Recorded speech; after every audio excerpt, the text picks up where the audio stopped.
Support for WKGC Public Media comes from listeners like you, people who believe in the power of local radio to inform, inspire, and connect the Emerald Coast community. Your gift helps keep educational and entertaining programs on the air while creating hands-on learning opportunities for students. Become a listener supporter today and give securely at WKGC.org. WKGC, education, entertainment, and everything in between.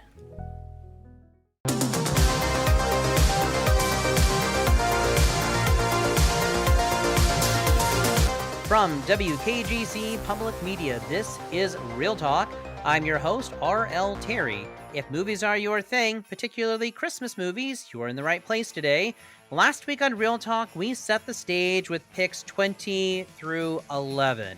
The warm-ups, the curveballs, the cult favorites, and the holiday staples that make the Christmas season bright. But now, we're stepping into the main event. If picks 20 to 11 filled the stockings, then our top 10 is where we unwrap the big gifts.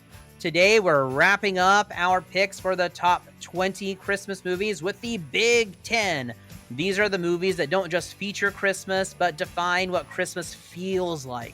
The stories that have shaped traditions and sparked debates, inspired rewatches, and, let's be honest, triggered more than a few emotional avalanches.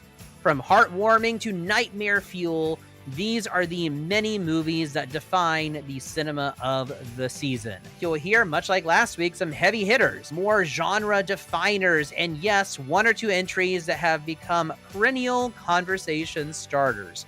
These films capture what the season means at its core: connection, compassion, hope, chaos, reconciliation, and even occasionally creative uses of improvised weaponry in a skyscraper. We're finally there, so buckle up your sleigh belts. It's time for our top 10. And without any further ado, I'd like to welcome back to the show Brad from the Cinema Speak podcast. Hey, Ryan, thanks for having me back on, and excited to dig into this top 10. I mean, like you said, these are going to be our heavy hitters. These are the ones that we go to bat for every Christmas. These are the ones that we are dying on the hill, and I cannot wait to get into the movies today. Last week, so much fun, some titles that I'm going to be adding to my rewatch list. And so I'm and looking at them through new eyes, thanks to your vivid descriptions of why they make your list. And so I'm looking forward to continuing to enjoy those throughout the rest of the month. And listeners, in addition to Brad's appearance last week, you'll remember him and his co-host Trevor as my sub-host on the show several times this past year. And for those of you who have missed the episodes for which Brad has subbed for me, he is the host of the Cinema Speak podcast, which you can find on your favorite podcatcher. So real quickly here, Brad, any upcoming episodes to close out the year you want to mention before we get into our top 10? Well, we're going to be doing our top 10 best films of 2025 somewhat soon, but also me and my buddy Travis, we've been watching through all of Ron Howard's movies, every single one, and we're going to do a ranking, a combined ranking of every Ron Howard movie. So that'll be coming out in the next couple of weeks here. Yeah. Of which A Christmas Movie is one of those. And that is true. Yeah, that is true. So it already ties in here. So listeners, we're counting down our top 10. And in case you missed last week's episode, it's available on our podcast. But quickly here, Brad and I will give you our pick. So Brad, I'll just defer to you first. If you just want to really quickly just go from 20 to 11, listeners. This is what Brad had last week, and I'll follow up with what I had last week. Yeah, my number 20 was Scrooged. At 19, I had Love Actually. 18 was Terrifier 3. My number 17 was A Christmas Story. 16, Violent Night. 15 was Home Alone 2. 14, Jingle All the Way. 13, Die Hard. My number 12 is Batman Returns. And at number 11, I had The Santa Claus. And for my number 20, Silent Night, Deadly Night, followed by A Christmas Horror Story, The Polar Express, A Christmas Carol, that's the Disney Jim Carrey version from 2009, The Little Drummer Boy, coming in at 15, Rudolph the Red-Nosed Reindeer from 1964, followed by Home Alone, Edward Scissorhands, Home Alone 2, and my number 11 last week, which was the number one of last week's list, is The Christmas List, starring Mimi Rogers, from made-for-TV movie Family Channel 1997. And so we got a lot of great titles on there, because there's hundreds, if not thousands, of options out there. So just to get it down to the 20 we have was a challenge. So if any of those strike your fancy, listeners, go check them out. I'm certainly going to be checking out or rechecking out some of the ones that Brad mentioned last week. But you're not here to hear about what happened last week. You can go listen to the podcast for the in-depth discussions from last week. But you're here today for the top 10 picks for best Christmas movies of all time. And listeners, like with any of the top 10, or I guess now top 20 episodes of this show, these are our picks. Your top 10 may be very different. And feel free to post your top 10. Be very proud of your top 10. Brad and I are very proud of our list. And so it doesn't matter what other people say. And so put together your own top 10. You say you think we're both crazy and then we've got it. It's just, we've got it all. It's just wackadoo lists out there. Well, put out your own. Nothing's stopping you. So put out your own list. And it's easier than ever to start a podcast or a blog or YouTube channel. So you too can get your list out there. But these are ours. So Brad, what do you have for your number 10? My number 10, I'm starting off with a horror film at number 10. Ooh, love it. I've got Krampus. Oh, love it. It ranks a little higher for me, but I'm so glad that it made your list. Oh, so please tell me and our listeners why Krampus fills one of your top 10 slots. Yep, I just think this is such a fun little creature feature horror film set around Christmas time. I love the whole thing of the family being stuck in the house and just Mm-hmm. really great effects and Oh, creature so good. design that are a lot of fun. And I'm a sucker for those types of movies, and this one is just a really well done version of those types of creature feature flicks. Yes, and listeners, if you're not familiar with Krampus, you may be familiar with Michael Dougherty's other best known work, and perhaps even a little better known than even Krampus, and that is Trick or Treat. And you may have, they did it came back to theaters this past Halloween, so maybe you had a chance to go out there and watch it. But he takes a lot of what I was first introduced to in Trick or Treat, and he brings it here into Krampus. And you're right, Brad. There's a lot of wonderful practical effects in this movie. And yeah, there's some CG too, but there's a lot of great practical effects, and I love that. Filmmakers, if you want to impress me and if you want to impress Brad, put more practical in your movies. I'm less impressed by what fancy things you can do with an algorithm in a computer. Put more practical effects in your movies. And what I like about Krampus and is that it is like the like a Black Mirror episode in which you're actually following a lot of the same beats in a more traditional Christmas movie, except you're inverting them. And I like that because I mean, you got a family at the center of it, and there is heartfelt moments, some good tongue in cheek moments. The aunt, I'm going to teach you how to make peppermint schnapps, Hmm. and so like there's a lot of really fun moments in here. But these people feel real. Like of all the Christmas movies out there, they feel like some of the most real people and the stuff that they deal with in a family dynamics. And so, Brad, I think it is absolutely fantastic that Krampus cracks your top 10. Couldn't agree more. May disagree on the placement, but I couldn't agree more that it is on your list. For me, number 10, and this is one that listeners, and particularly, I would say, more seasoned individuals, those that have a little bit more life experience than perhaps you or I, may rank much higher than where I have it, and that is Irving Berlin's White Christmas with Bing Crosby, Rosemary Clooney. I love the musical aspect to it. It's very charming. very much indicative of the studio system era. I'm reading a book called The Genius of the System right now, by the way, Brad. Highly recommended on Audible if you're ever looking to Audible a book. Mm. So very much it's in the vein of this movie. It's warm. Talk about iconic songs. White Christmas is still to this day the best selling single of all time. And I think all of us are just whether it's July or December, transported to Christmas. If we hear White Christmas, captures this nostalgic feel of kind of American Christmas celebration, and of course Crosby and Clooney elevate the film with their charisma, and it continues to endure. It's like stepping into a snow globe. So I know those that are like perhaps my grandparents or those of my parents or grandparents' age probably rank it a little bit higher for them, and I think that is in part, when they were first introduced to the movie. Does White Christmas is it one that you have watched at all or rewatched here and there over the years, Brad?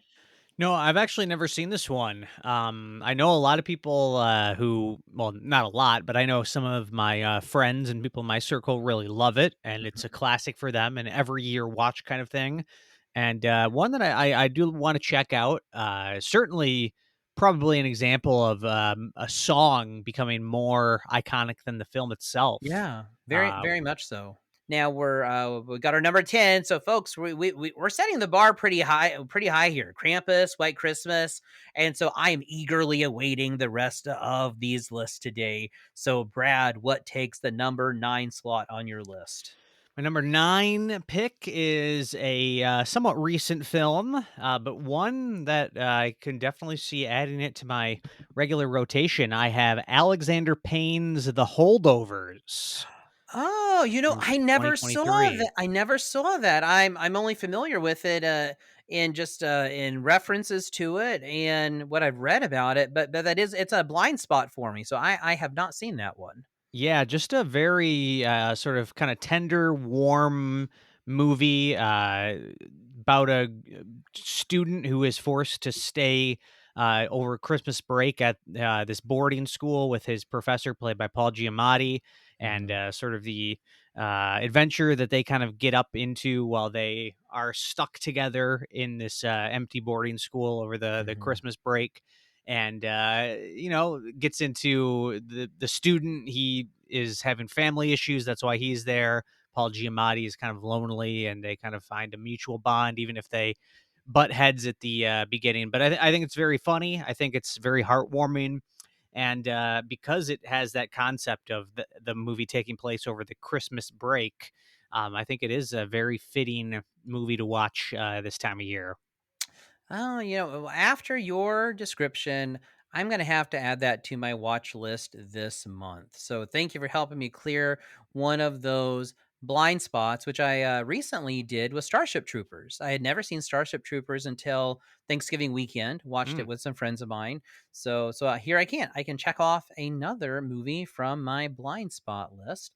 But if you're a horror fan, I hope my number 9 listeners is not a blind spot for you. If it is, you must rectify that this month and go ahead and watch this movie.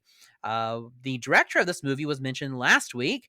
It's Bob Clark, delivered one of the most famous Christmas movies of all time in A Christmas Story. And this is his horror film, Black Christmas from 1974, a pioneering slasher that set the template for the genre, including the POV shot at the beginning, which precedes Halloween by 4 years. Black Christmas uses its holiday setting to amplify dread and isolation, and its atmosphere is incredibly chilling. It's The killer is disturbingly ambiguous, and the sorority house setting. Karen Black is in the movie. If it's a name with which listeners you may be more familiar, the sorority house setting is now iconic and proves that Christmas horror can be terrifying and artistically rich. And don't bother watching the other Black Christmases, folks. Just stick with the original, in my opinion.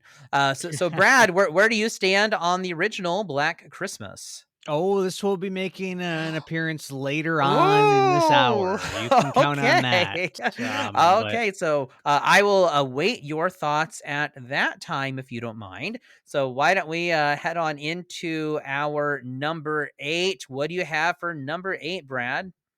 my number 8 pick is Bad Santa, Oh, directed by nice. Terry Zwigoff from 2003. In my opinion, well, I wouldn't. I was gonna say maybe the funniest Christmas movie. I don't know if I'd go that far, but a Mhm, very, very funny Christmas movie. I think the cast is phenomenal in this thing. Obviously, Billy Bob Thornton is great. mhm. Gotta say, Bernie Mac kills it for me every time in this movie. I think Bernie Mac is so underrated in this movie and so funny. And kind of thing where this could have just gone very wrong, Bad Santa, just trying to be, you know, edgy and raunchy Yeah. and not having Mhm. any sort of actual humor or Right. creativity in the writing. But I think it is actually a very well put together movie. I think it looks really good. I think it's directed Mhm. very good. And again, the performances are fantastic. So, really good movie. And, the sort of heartwarming turn in the film, I Yeah. think actually works pretty well too. It comes across as genuine and not overly corny or cheesy. No, and I love what you how you described it, where it would have been so easy to make it a raunchy, Santa Christmas movie, and it doesn't. It sticks the landing. It sets out to be edgy, kind of subvert our expectations, but it never loses sight of what makes funny, Mhm. and it's not just gag based humor. We've got character driven humor in there. We've got humorous situations that are relatable and rather truthful. And I think that's what separates Bad Santa from so many other, would be contemporary films of it, because it doesn't cross that line. Yeah. It's like recently we've had the horror movies with Disney characters, and they don't usually land with me. Um, I did watch one that I did enjoy. It was oh gosh, its title is escaping me now, but it was one using Steamboat Willie. That maybe that was maybe Oh, yeah, yeah, yeah. I know what you're talking about. yeah, so I'm sorry, listeners, the title escapes me, but just look up Steamboat Willie horror movie. I believe it's on Netflix. It'll show up. I like that one. Winnie the Pooh, Blood and Honey, not so much, and some of the others, because it's like it's I think it's okay to have fun with those characters in a horror movie, and I think the one with Steamboat Willie does that, where it doesn't feel mean-spirited. It's Mhm. having fun, but some of those others just feel mean. It's like, well, it's not fun anymore if you're just being mean.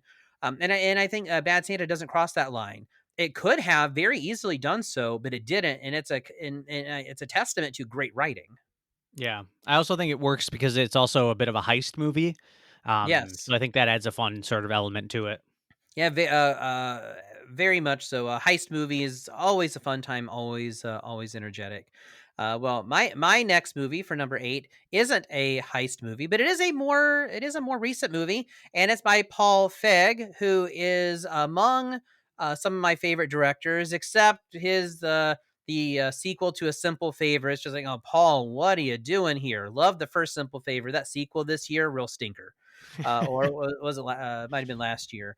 But it is his last Christmas from 2019 with the Mother of Dragons, Amelia Clark, and we have Michelle Yeoh, who was just recently in Wicked and Wicked for Good, among many, many, many other movies. Love seeing Michelle Yeoh anytime she is on screen, and we have a great soundtrack by George Michael, which is Mhm. where we get the film's title. I tell you, Brad, when this came out in 2019, I saw it 3 times in the cinema. Nice. I couldn't get enough of it. I got it on Blu-ray, and I introduced my sister to it last year, and she really liked it. And listeners, if you haven't seen it, this is one, yeah, definitely check it out. It's a lot of fun, and and if you watch the trailer, actually don't watch trailers, but if you do, you may think, oh, it's just another Hallmarky movie in the cinema. No, it isn't. It's way deeper than that. It's much better written than that, and dare I say, much better performances than than your Hallmark movie. Because what begins as this light romantic dramedy really evolves into a heartfelt exploration of loss and healing, and again, generosity. Amelia Clark's performance gives the film warmth. I know she's kind of struggled making that transition from Daenerys Targaryen to other characters in movies, and I think this one demonstrates that she can do it. She just needs the right script and the right director. But the film is warm and sincere, and I feel her performance, Michelle Yeoh's performance, Golding's performance, really elevates the experience. And of course, it's George Michael, and we've got London at Christmas, and that's the aesthetic that seals the deal. Have Mhm. you seen Last Christmas, Brad? I have. I saw it in theaters, and actually, Lizzie, I walked in on her rewatching this one not too long ago. I think it's Oh, on Netflix right now, potentially, or it's okay, streaming somewhere right now. cool. But yeah, it definitely feels like the kind of sort of as we mentioned last week, the sort of early aughts kind of Christmas movie that doesn't Mhm. come out too often anymore. Right. In the vein of a Love Actually or The Holiday, the sort of Mhm. heartwarming, sort of Yes. romantic Christmas movies that we got a lot of back in the day. Okay. Well, tell Lizzie I applaud her pick. So, Mhm. okay. Well, listeners, you are listening to Real Talk on 90.7 WKGC. I'm your host, RL Terry, and today I am joined by returning guest host Brad Biewer of the Cinema Speak podcast. This hour, we are counting down our picks for the top 20 Christmas movies. Last week was 20 to 11, and this week is the top 10. Don't go anywhere. We'll continue our movie countdown after this break. Welcome back to Real Talk on 90.7 WKGC. I'm your host, RL Terry, and today I am joined by returning guest host Brad Biewer of the Cinema Speak podcast. This hour, we are counting down our picks for the top 20 Christmas movies. Last week was 20 to 11. Go back and listen to that episode, folks. And this week is the top 10. We've been through picks 10 to 8. So, Brad, what do you have for your number 7? My number 7, a movie that I could say was a little bit oversaturated because of how popular it got and iconic it got, but I still love it. I have Elf with Will Ferrell, Oh. number 7. I Uh-oh. despise that movie almost as much as A Christmas Story. Oh, no. I do not like it, and it's okay if you're hating on me right now. It happens all the time. I am used to it.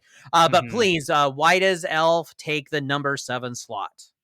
I just think it's very funny. I like the concept and how it's sort of a fish out of water movie. And I think Will Ferrell is awesome in it. Fun direction by John Favreau. And yeah, just in terms of humor, I think this one is definitely up there as one of the funnier Christmas movies. And I think a big part of it is that fish out of water Mhm, situation, which can get a lot of great, easy laughs. And I mhm. think it works really well here. So, do you, upon watching the movie, do you have a craving for waffles and pancakes and lots and lots and lots and lots of syrup? Oh, absolutely, as long as there's sugar in it. You gotta have sugar in it. Got so none of that aspartame crap. It's Yeah, gotta no, have no, no, no, gotta no. have the real stuff. Yeah, exactly, yeah, gotta go full diesel on that. Oh my gosh, but yes, and I know I'm in the minority on it. It's a beloved film by many people, and again, maybe it's the oversaturation. That Mhm. could be what links both A Christmas Story and Elf for me. It could be that oversaturation. So you have to give that a little bit more thought.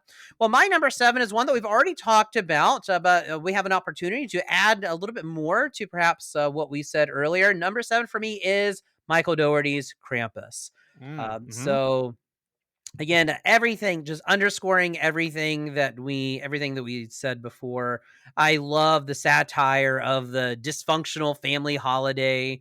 The story is inventive but emotionally grounded and surprisingly heartfelt beneath all those monsters, and I consider it a modern classic. I think this is one that will continue to be watched even if it's only by horror fans, and it reminds us that the season's spirit is fragile, but ignoring it has its consequences. So after Doherty's Trick or Treat and Krampus, do not take down those Halloween decorations before November 1st, and definitely don't give up on the Christmas spirit because you might either be visited by Sam or Krampus, or heaven forbid you do both those things in the same year. You're not surviving that, folks. So don't break the rules of Halloween and Christmas in the same year. You are Mhm. playing with fire. So number 6, what takes that number 6 slot on your list, Brad? My number 6, now admittedly, it's one I have not seen in quite a while, but, it is an iconic film, and I feel like I had to have it represented here. It is It's a Wonderful Life, directed Oh, by okay. Frank We Capra. and I'm glad you mention it because I also mention It's a Wonderful Life. It's one that I rewatch every year, but I do have it ranked a little bit higher still. Okay, alright. Um, but what I like about what you said, Brad, is you admitted that it's one that you haven't seen recently, and from your description, maybe you haven't seen it in a few years. Yet Mhm. it makes your list. Why is it that a movie that you haven't rewatched like many of these others? Why is it that that movie makes your list, regard whether it was 20 or where it is now 6? Why would it make? What is it about it that kind of compels you to list the movie on a ranking? I think it's something where even if I haven't seen it in a long time, there are so many iconic and memorable moments that have just kind of become a Hmm. part of Christmas culture. Right. The thing of George Bailey running through the streets at night with the snow falling Yeah. and yelling "Merry Christmas." Yeah. Maybe it's just because you see that scene in lots of other Christmas movies. You'll see characters Right. watching "It's a Wonderful Life." Hmm. But yeah, I just think the concept works really great. Kind of playing in the zone of Christmas Carol a little bit, like, Yeah. what would happen if you were never born, Hmm. kind of is in that same zone of Christmas past, present, future sort of thing. Yeah. But yeah, it's just a very moving, life affirming kind of movie. And I love James Stewart. And Mm. I think the ending, specifically, yeah, when he's running through the streets and Yeah. he's, found his Uh, will to live again. I think that is incredible. it very much is, and yes, it has been. It's either watched by characters in other movies, scenes from it have been lifted, lines from it have been lifted. Think of all the variations of when an angel gets its wings, and the bell rings, angel gets its wings, and so many different variations of it. And as being a film critic, you're probably familiar with the little backstory that I'm about to tell, but listeners, you may not know that it was a critical flop when it first came out, and it became famous on television because somebody forgot to renew the copyright, and so it went to television very early. And much like A Christmas Story later on, it was on rotation. It's The people watched it every Christmas, much like Wizard of Oz went to TV relatively early, and people watched it. I believe it's on Thanksgiving weekend every year. So this movie became famous as sort of an accident. And I love how something that was a box office and even critical flop when it came out is still reigning supreme as one of the best Christmas movies of all time on so many different ranked lists. So many different people will rank it on there, much like we're doing today. But it's just funny how that happens. Did you know about it being a critical and box office flop when it first came out, Brad? Yeah, which is pretty crazy to think, but it's kind of a I don't know how often we get that anymore, but back in the Mhm. day, it is interesting to look back and see movies like this that have just become such a staple that you Oh can't even yeah. imagine somebody giving them a bad review at the time. But sometimes we just don't. You No. don't know. You just don't know. No, you just you do not know.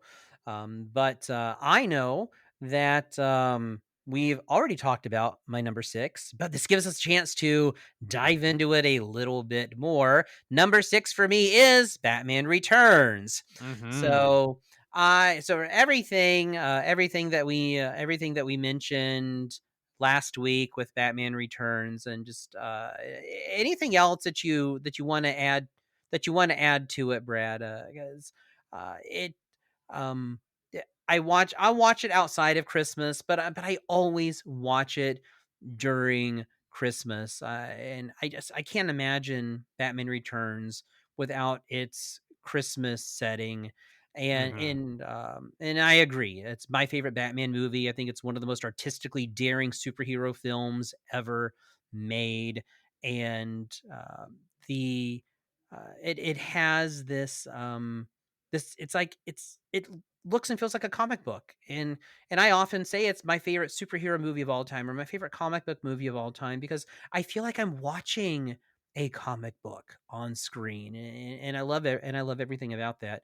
But anything additional to what we talked about last week, Brad? Because you also had Batman Returns on your list. Yeah, I mean, we kind of mentioned it last week, but just the idea that it's Tim Burton just kind of on supercharge. Like Yeah. it's one of the most Tim Burton movies, and Oh yes. if you like Tim Burton, then you're probably gonna love Batman Returns, and certainly his early stuff. I'm a huge fan of Tim Burton, and I just love the look and the feel of this thing. Yeah, Beetlejuice, Batman '89, Batman Returns, Edward Scissorhands, which I mentioned last week, folks. So, some of the like his best work, in my opinion, and I Hmm. think you'd share this sentiment, is his work the '80s and '90s. Like that's peak Tim Burton right Yeah, he was there. on a tear back then. He really was. Well, here we are, Brad. Top five, all the way down. We're from 20 to top five. So, what movie is taking that number five slot for you today? My number 5 pick is a movie that, there's no introduction to give, I guess. What can I say? It is Oh my gosh, Gremlins. that's my number five. There we go. We It got a is. We did match. We it. We got matched a on one. match. There we go.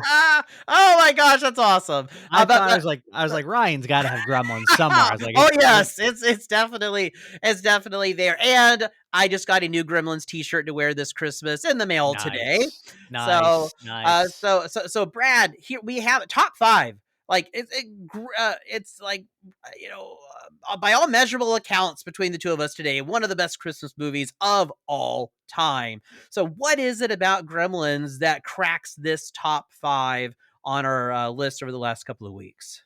I think I mean, it's, partially just the gremlins themselves. I love the Oh concept yes. of them, and I think, in terms of when they become the villainous gremlin creatures, I think Oh they're a yeah. ton of fun, and I love the rules of the Mhm. creatures, even if the feeding after midnight thing doesn't, totally make sense when you think of it from a cyclical perspective, but whatever. Yeah. And, it's a Joe Dante film, and, Mhm. it's kinda similar to Batman '89 and Batman Returns. Mhm. Gremlins is kind of like the more grounded Joe Dante. Gremlins Mhm. 2, obviously, which isn't a Christmas movie, is where Joe Dante just goes full Joe Dante with like no Yes. restraints, and I love it for that. But Yeah. yeah, as a Christmas movie, it takes place around the season. Lots of Christmas imagery, and I love this movie, and I love that it opens with the opening titles, Darling Loves Christmas, which we mentioned, Yeah. last week on the show. Love Yes. that needle drop. We do, and, don't forget the incredible score by Jerry Goldsmith, Mhm, whom we've yeah. talked about on Real Talk before. Jerry Goldsmith is Gremlins, Alien, Basic Instinct, just to name a few, listeners. So, go listen to some more, some Goldsmith scores. I love the Gremlins themselves. Think of all those puppets. One of these days, I want to find one of those puppets on eBay. I don't care if Yeah. it's $1,500. I'm gonna have one of the original puppets from Gremlins. But I think and I feel you would agree with me on this. So if I may speak for both of us, that I think it makes our number five slot on our Christmas list because of its Christmas charm paired with anarchic chaos. Mhm. Gremlins captures the duality of Christmas, the innocence and consumerist mayhem. It's very much a commentary on hyper consumerism, which was very much running rampant in the 1980s. Love the creature effects. You and I mentioned not only on this show, but on other shows, love practical effects. This would not be the same CG. And I really, really hope that the one that's being worked on right now is not using CG. I really hope that it is full on puppetry, because if not, I could already tell you, probably not going to like it even half as much. Love Yeah. dark humor, it's subversive, and it really reinvented what a Christmas movie could be. You know, 1984, or kind of at the time, really more traditional Christmas movies are out there. So it reinvents what it could be, and it thrives and continues to thrive because it's a festive fable and a cautionary tale with teeth. And so I can't get enough of Gremlins. I've got Gremlin socks, a T-shirt. It's so much fun, and the Gremlins rag theme is on my Spotify Christmas mixtape playlist. So because Nice. I Yeah, can't yeah. can't have Christmas without it. So anything else that you want to mention on Gremlins before we move on to our number four?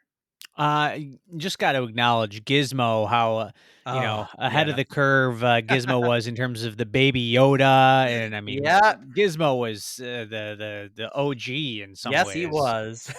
Yes, he was. Way before Furby, Baby Yoda, Gizmo is the OG, and the Santa hat when he's playing the piano. Oh my Hmm. gosh, it's just so adorable. I want a Mogwai. I do. I'll take it with all of its risks. Yeah. Before we head into our first break, we're down to number four. So Brad, what do you have for your number four? Number 4 is, in terms of my top 10, the one that you could argue about how much of a Christmas movie it really is, but I think visually this movie screams Christmas. And it's Mm. one that I think about watching every time we get to this time of year. I don't watch it every year, but I have Stanley Kubrick's Eyes Wide Shut. Ooh, did not make my list, but if I had honorable mentions, it would make that. I love Eyes Wide Shut. I think it's a beautiful film. It's a daring film, and it is very. It takes place at this time between Hmm. Christmas and New Year's, and so I think it's very fitting. So no argument from me. Very fitting that it made your list. So, what are some of your favorite things about Eyes Wide Shut and why it takes the number four slot? I mean, I love the movie just in terms of how dark it gets and the Mhm, creepiness of going to that masked party, Tom Cruise, and mhm, it's kind of a sort of one crazy night sort of movie, which I love that subgenre. mhm, But in terms of it being a Christmas movie, yeah, whenever I think of this, all I can picture are just the glowing, warm Christmas lights. I think that's mhm, so key to the look and identity of this mhm, film, and I can't wait to revisit it soon on the Criterion Collection 4K, which just came mm. out, which apparently had changed. Didn't change how the film looked initially. Apparently, the last few releases, the Blu-ray and stuff like that, have Mhm. not been true to how it originally looked, and No. yeah, Oh the my new gosh. release, is a lot less blue than, like, the previous Blu-ray release, and apparently Oh. it's closer to, how it was originally intended to look in theaters, so Oh very my excited to goodness. revisit it soon, and, Cruise, Kidman, Kubrick, what Mhm. else do you need to say? You don't need anything else. You sold me. I've seen it several times, but I think I'm due for a rewatch myself. So I'm going to check that out this month. Number four for me, we've already talked about, so we can dive a little bit more deeply if we want to. But it's a movie that needs no introduction. Number four for me is Die Hard. As everything that we stated last week with Die Hard, Christmas is the thematic engine of Die Hard. It's a story of reconciliation. It's a story of goodwill. It's a story of second chances, even if they're kind of implied there at the very end. It's played out against this explosive spectacle. It's incredibly funny, fantastic pacing, incredible pacing, groundbreaking action, and the film turned into this cultural ritual. Whether you're watching it at Christmas or, as you pointed out last week, Brad, it's good any time of year, and I Mhm. think it very much is the definitive non-traditional Christmas movie, and the debate that happens every year only strengthens its legacy. Yeah, and I think, one thing that people often overlook and a lot of the diehard imitators overlooked is how great of a movie this is because John McClane is such an everyman in it. You know, Yes. he's not like the unstoppable Rambo-esque character that you would picture in these kind of movies. He gets beat up, he gets cut up, but he just Mhm. managed to persevere, and I think he's a great character in this one. He does, and never mind that all those lacerations on the feet, he'd probably be dead. We're going to pretend that there's he's a maybe a little superhuman, but still mostly relatable everyman. So Die Hard is again. We mentioned it last week, listeners, and we're going to reiterate it again this week. Die Hard is a Christmas movie for sure. So you're listening to Real Talk on 90.7 WKGC. I'm your host RL Terry, and today I am joined by returning guest host Brad Biewer of the Cinema Speak podcast. We've been counting down our top 20 Christmas movies with the 20 to 11 last week, 10 to 1 this week, and coming up after the break is our top 3. So don't go anywhere. We'll be right back. Welcome back to Real Talk on 90.7 WKGC. I'm your host, RL Terry, and today I am joined by returning guest host Brad Biewer of the Cinema Speak podcast. This hour, we are counting down our picks for the top 20 Christmas movies, 20 to 11 last week. This week is the top 10, and we are coming up on the top 3. So, without any further ado, Brad, what cracks the top 3 and is taking that number 3 slot on your Christmas movie ranked list? Well, my number 3, it's the only one in my top 3 that, has not been mentioned yet. I would Oh. assume it's gonna be maybe in your top 3, but I don't know. You've had a couple hot takes on some of your, hatred of some of these movies, so I don't know. I don't wanna assume anything. But I have National Lampoon's Christmas Vacation. No, it doesn't make my list. Really? Interesting. It doesn't. I kind of put it in the same vein as A Christmas Story and Elf. Perhaps it was oversaturation Mhm. is what did me in. But again, beloved movie. Millions of people watch this every single Christmas, and so I know how important it is to the American Christmas movie zeitgeist. But Brad, of all the movies out there, how and why does it take the coveted number? It's going home with bronze today. Why does it go home with bronze today? I mean, the tagline says it all. You'll Yule, you'll crack up, and I think it's just a very funny comedy. I like the idea. It's Christmas Vacation, but I think it's actually Mhm. clever that they have their Christmas vacation at home, Yeah. and I think that's kind of a relatable thing of having extended family come home and come over to your house and having to Mhm. all stay in one cramped space and the chaos that can ensue Mhm. there. Uh, I think the cast is really good. Chevy Chase is great as Clark Griswold, and Mhm. everybody loves Cousin Eddie, Randy Quaid, and I think most people love him specifically from this movie. Uh, Lots of great funny moments, iconic sequences. The lighting of the house is a highlight for sure. Mhm. But yeah, I'm just a big fan of this one. I think it's very rewatchable and a lot of fun. So the any Griswold homes in your neighborhood, Brad? You drive by and you're like, you're totally channeling the Griswolds, or they just go all out with their lights. Apparently, I haven't been over to my parents' place at night Uh yet, huh. but apparently they're neighbors. They have new neighbors across the Uh street this huh. year, and they said it's basically like the Clark Griswold house. So Oh I my got to go check it gosh. out. Yeah, yeah. Yeah. Definitely go check it out. I had my parents' house done up like that growing up, and since then I've either been in townhouses or apartments, so I haven't been able to do the outside. But the inside of my house, very much. I call it the more tasteful edition, channeling the Griswolds. But it very much. I've got lights and garland all over the place on the inside, and outside of my apartment. I have all the bushes decorated too. Nice. Get that in there. Number 3 is one that kind of breaks one of the rules you set for yourself last week. So please forgive me. And it is my favorite version of this. I know there's Ron Howard directing a version of it, which is very popular, and I love Christine Baranski. Jim Carrey does a great job with the movie, but none of them it doesn't capture the magic as well as the original How the Grinch Stole Christmas television special from 1966, narrated by the great Boris Karloff. Hmm. This animated classic, it distills the Dr. Seuss story into what I argue and have argued before is a short film. It is not a cartoon. It is an animated short film. It's tight, timeless. It's a parable about empathy and transformation, and memorable music that Theodore Geisel, Dr. Seuss, helped to write at the time, and the songs make it endlessly rewatchable. It remains one of the purest expressions of Christmas storytelling ever made. And I've also made the argument that Dr. Seuss and Charles Dickens have probably, both of them, have shaped so much of how we celebrate Christmas. I think if you remove Charles Dickens or Dr. Seuss from the equation, that we do not get Christmas in the way we celebrate it today. And so I owe so much of how I and so many others celebrate Christmas to the works of Charles Dickens and Dr. Seuss.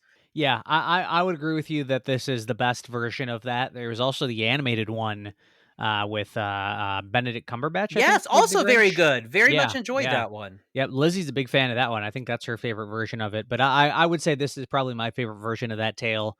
Really clever, great writing in it.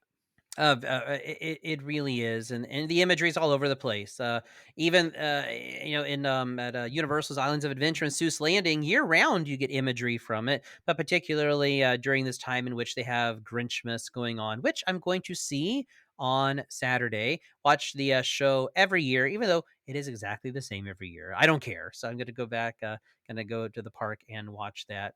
But Brad, those are some pretty powerful picks for our number threes. We're down to two. We've got two movies that we think are even better than the ones that Mhm. we have mentioned. So what's going home with silver on your list today? My silver, my number 2 is Bob Clark's Black Oh, Christmas. you did rank it much more highly than I did. Because I'm not surprised it makes your list. I'm genuinely curious, Brad. How and why does it take the number two slot? Well, you can just say that it's me just trying to be edgy and put a horror movie as number 2. But no, I genuinely do love this movie. I mean, if I was to do a list of my favorite horror movies, this would be up there very high. I think it was very ahead of its time. Mm-hmm. It's a very early slasher movie. Like, Yes, it there's is. obviously the debate of, oh, what was the very first slasher, and I wouldn't say this is the first slasher, but it's Mm-hmm. one of the ones that, pre-Halloween, sort Mm-hmm. of kind of introduced the idea of the co-eds getting picked off Oh and that yeah. kind of thing, and I like the idea of it taking place at a sorority house, Mm-hmm. and genuinely just very creepy and Mhm. disturbing. I mean, Oh, it's very disturbing. the imagery that you see on the poster of the girl in the chair with the bag on her It's head is, terrifying. yeah, it's very Nightmare terrifying. fuel. Yep, and I love the voice of the killer, the Mhm. whispering and, like, just very unsettling stuff. Mhm. But I do think as a Christmas movie, I love the look of it visually, the warm Christmas Mhm. lights and contrasting that Yes. with how creepy everything else is in the house. I'd go so far as to say this movie might be a masterpiece. Oh, It's a classic. and no argument from me. You mentioned warm lights a couple of times today, or maybe it was last week. You mentioned it. No, it was Eyes Wide Shut. Yeah, Eyes Mhm. Wide Shut. You mentioned it. So here's it's kind of a little side trip here. But where do you stand on incandescent Christmas lights versus LED Christmas lights? That's a good question. I mean, personally, a fan of both. It kind of just depends on how you Okay. use them. Okay. But I would probably say, I mean, I grew up with the incandescents, so I'd probably Mhm. say that would be the one I would go with. Okay. But they're both good. Yeah, I'm the same way. I have LEDs on the outside because I like that they are much more brilliant and you can see them from further away. I guess they're better defined further away. But on the inside of my house, it's all incandescent because I love. You mentioned warm lights, and it just got me thinking about that. That they Hmm. do. They give off this warmth, Hmm. and there's something very homey about them. But listeners aren't here to hear debates over which lights are best. They're here to for our top picks, and we're down to my number two, followed by our number ones. And number two for me is A Christmas Carol. Another made for. I guess I had a lot of made for TV. So scrap what I said last week. Another made for TV movie, but this one has Sir Patrick Captain Picard Stewart as Ebenezer Scrooge. You cannot Mm. get a better Scrooge than Sir Patrick Stewart. He pilots starships and he is Scrooge. So and he runs Xavier's School for the Gifted. You can't get much better than that. Stewart, his command of Scrooge, it to me blows everybody else's out of the water. I rewatch this every single year with my mom. Fell in love with this expression of A Christmas Carol since it came out on TNT in 1999, and he delivers the most theatrical Scrooge ever captured on film, fusing Shakespearean gravitas with Dickens' emotional clarity, and the adaptation, much like the Disney one that I mentioned last week. This adaptation is very faithful to the book without ever feeling stiff, and it elevates the classic story's timeless themes of redemption, stands out for the power of its performance driven storytelling, and it has Captain Picard as Scrooge, if I can just get that in there again. So I love this version of A Christmas Carol. Have you seen it before, Brad? I've never seen it. No, no. I need to check it out though. Yeah, definitely check it out. I'm not saying it's going to dethrone Scrooge for you, but I think you're really gonna like it. And I have a feeling it's going to be Patrick Stewart's performance Mhm. is going to drive a lot of that. But here we are. What is taking home gold for us today? Brad, what movie is going home with gold at the end of the show today? My gold, my number 1 is Home Alone. Oh, you had it way higher than I did. You're probably like sacrilegious pick when I had it when I had it so low. So of all the movies out there, all the wonderful picks you have, and you have a great list, Brad. Thank you so much for putting it together for our show over the last couple of weeks. What is it about the original Home Alone that takes that number one spot? I think it certainly has the heartwarming aspect that you look for in a Christmas movie. I mean, I love the end of him looking out the window and seeing old man Marley reunited with his granddaughter. Like, Mhm. and the music just gets to me every time. But Mhm. the main reason I love Home Alone is pretty much specifically for the first half of the film. Mhm. I do like the end with the wet bandits going in the house and all the booby traps, but Yeah. I think the first half of this movie and the John Hughes screenplay is so Mhm. funny, so clever, so well written. Maybe one of the best first halves of a comedy ever. I mean, Mhm. every line is amazing to me, so funny and iconic, and I watch it every year, and I never get tired of it. I think it's an absolute stone cold classic. And it is, and again, it's one of those that's on not repeat as in like a Christmas Story, but it's on a repeat rewatch list for people Hmm. every single year. Home Alone 1 and Home Alone 2 just inseparable for how the Christmas movies that we watch, and there's it contributes so much to just pop culture through references that people still get today, and it is inspiring. The just how we it's just inspiring how we communicate with one another, because we're going to integrate moments from this movie into our various Christmas dialogues, and I love how it does that. And it's going to be one of those modern classic, transcend the decades. 30 years from now, people are still going to be watching Home Alone every Christmas. Absolutely, and the John Williams score Oh is yeah. iconic as well. It's amazing. Yes, yes, it is. He's popped up on our list a few times over the last couple of weeks. Very just prolific and just unmistakable cinematic excellence. Well, my number one is one that we've already talked about, but it gives us an opportunity to talk about it a little bit more. Number one for me is Frank Capra's "It's a Wonderful Life." The Hmm. his masterful storytelling, and I love grayscale. I love the lighting in grayscale movies. There's just something that I just feel really draws me into its world. I love how the movie, Jimmy Stewart's character, confronts despair, community, um, and he goes through a whole journey realizing his self-worth because he was ready to jump off that bridge. And it was pretty edgy storytelling for the 1940s. I mean, that was back when it was like that, was kind of encroaching upon that no-no area that the code had at the time. But I love how it goes right up to that moment. It's sincere, it's emotionally hefty, and Jimmy Stewart gives one of the most human performances in cinema history. And I love the message of It's a Wonderful Life, that every life touches countless others, even in ways that we may never know, and remains the beating heart of the Christmas season for me.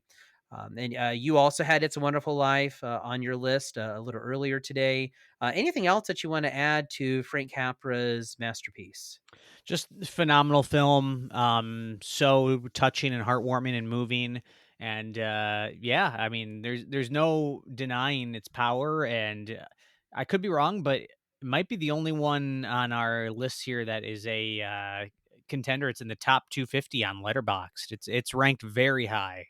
Yeah, I agree. It is even when it's just like it's not Christmas themed, just great films in general. It often ranks in Letterbox top 250. Think of the tens of thousands of movie titles out there, and this movie that was made in the 1940s. It was 44, 45, 44, 45, something like that. It's still making that list even today. So I love how it's a testament to the fact that great films needn't always be the ones, and oftentimes don't seem to be the ones that go home with gold every award season. And yet they are still around for us, enriching our lives. But there you have it, listeners. Mine and Brad's picks for our top 10 today, top 20 between last week and this week. So if you missed last week's episode, go back and watch it. But thanks so much, Brad, for joining us on Real Talk today. In case listeners want to listen to the Cinema Speak podcast, if you could remind them again this week, where can they find more of your reviews and always your entertaining guests? Yeah, so we're the Cinema Speak podcast. Wherever you listen to podcasts, you can find us on there: iTunes, Stitcher, Spotify. We are on Twitter at the Cinema Speak, Instagram Cinema Speak Podcast, and on YouTube as Cinema Speak as well. So check us out at any of those. Excellent, and I will be. I love listening to your show. And I'm looking forward to here in a couple of weeks getting to make an appearance on your show. It's always a treat. Well, listeners, starting next week, Real Talk will be on Christmas break until the 5th of January. So in place of the show, you'll be treated to some Christmas music to accompany your holiday adventures. And if you missed any of today's episode, or to listen to past episodes of Real Talk or other shows on WKGC, we are on a podcatcher near you. Just search for WKGC Public Media on your podcast service of choice. Stay tuned for more of WKGC's continuous Christmas music going on now through the 28th. Thanks to all of you for listening. I hope you'll tune in again next year, same time, same place, for more Real Talk on 90.7 WKGC.